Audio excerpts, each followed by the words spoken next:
UP board के class 12th के विद्यार्थियों, देखिए आज के इस वीडियो में हिस्टोरी का क्वेश्चन पेपर हम सोल्व करेंगे, जो आपका Hindi medium plus English medium दोनों क्लास के लिए फुल सॉल्यूशन के साथ में रहेगा।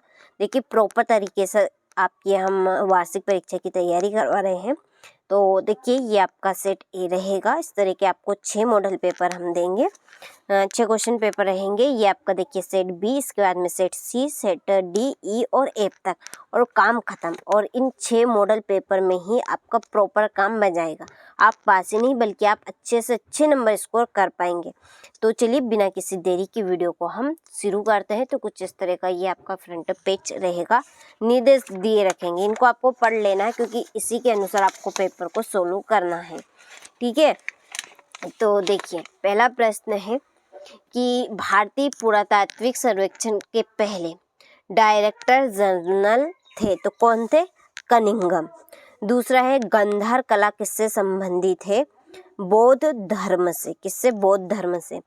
प्रयाग प्रशस्ति यानी कि इलाहाबाद स्तंभ अभिलेख के लेखक थे तो हरिसेन। कौन थे? हरिसेन। यूनेस्को ने हम्पी को विश्व पुरातात्विक स्थल कब घोषित किया? तो 1986 में। पहाड़ियों लोगों द्वारा की जाने वाली खेती कहलाती थी झूम खेती। कौन सी? झूम खेती। बिहार में विद्रोहियों का नेता था कुंवर सिंह। कौन था? कुंवर सिंह। ठीक है, चलिए ये आपके इंग्लिश वर्जन वालों के लिए चूज द करेक्ट ऑप्शन। पहले का आपका ए कनिंघम, दूसरे का फ्रॉम बौद्ध धर्म है। ठीक है, तीसरे का हरिसेन, चौथा का 86 एडी, और पांचवे का आपका रहेगा सी, और छठे का कुंवर सिंह। ठीक है, ये हो गया। अब बढ़ते हैं दूसरे प्रश्न की ओर। तो देखिए रिक्त स्थानों की पूर्ति कीजिए। पहला है हड़प्पा सभ्यता के समय खालिस्तान शहर बंदरगाह था लोथल। इसका आंसर क्या रहेगा? लोथल। दूसरा है घर का मुखिया खालिस्तान होता था तो घर का मुखिया कौन होता था? पिताजी। ठीक है,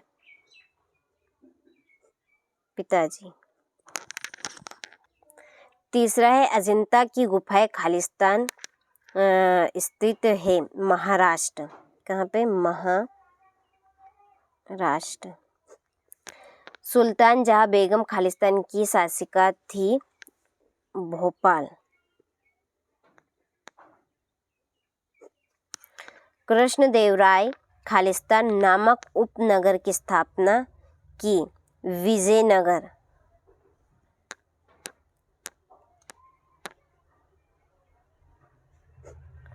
और खान अब्दुल गफ्फार खान को खालिस्तान गांधी कहा जाता है सीमांत।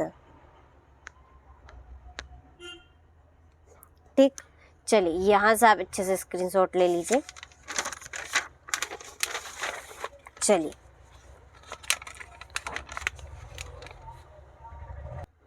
ये आपकी इंग्लिश मीडियम वालों के लिए।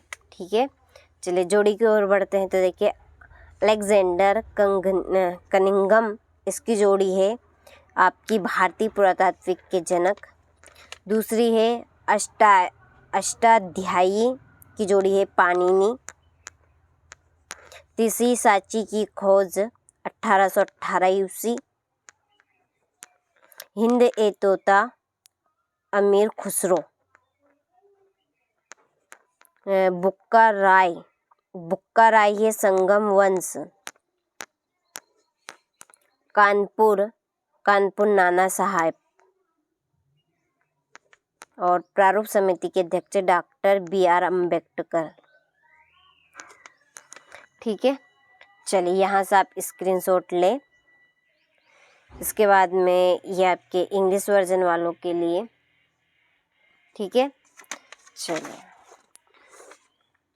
एक वाक्य में उत्तर दीजिए। पहला, मौर्य काल में कर निर्धारण का सर्वोच्च अधिकारी कौन होता था? समाहर्ता। कौन होता था?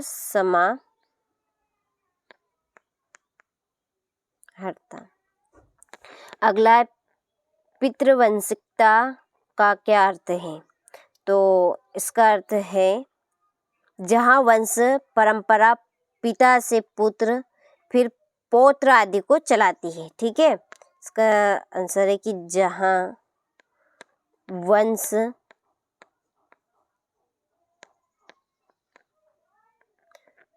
परंपरा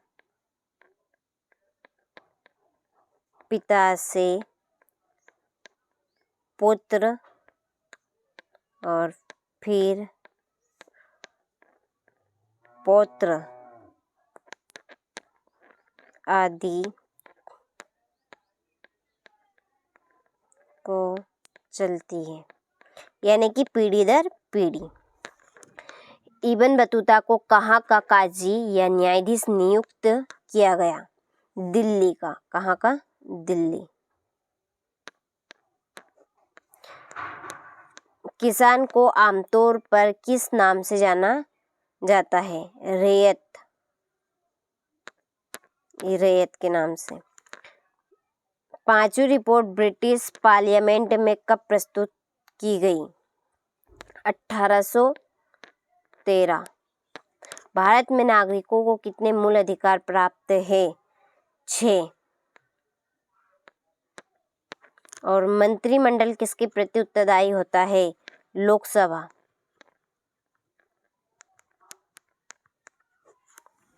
ठीक है, चलिए यहाँ से आप स्क्रीनशॉट ले, ये आपके इंग्लिश वर्जन वालों के लिए।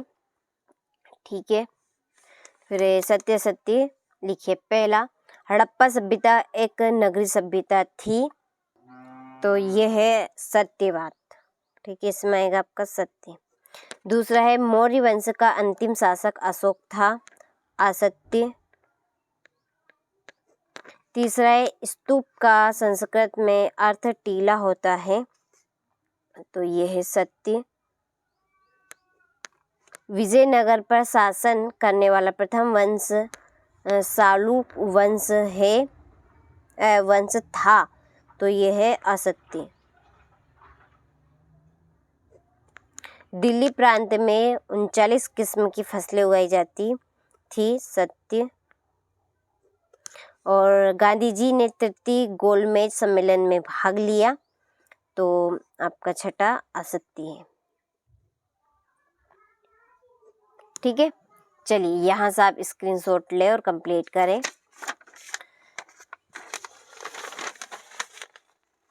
इसके बाद में ये आपके इंग्लिश वर्जन वालों के लिए। ठीक है, छठा प्रश्न, भारतीय संविधान में अनुच्छेद 356 का अर्थ क्या है?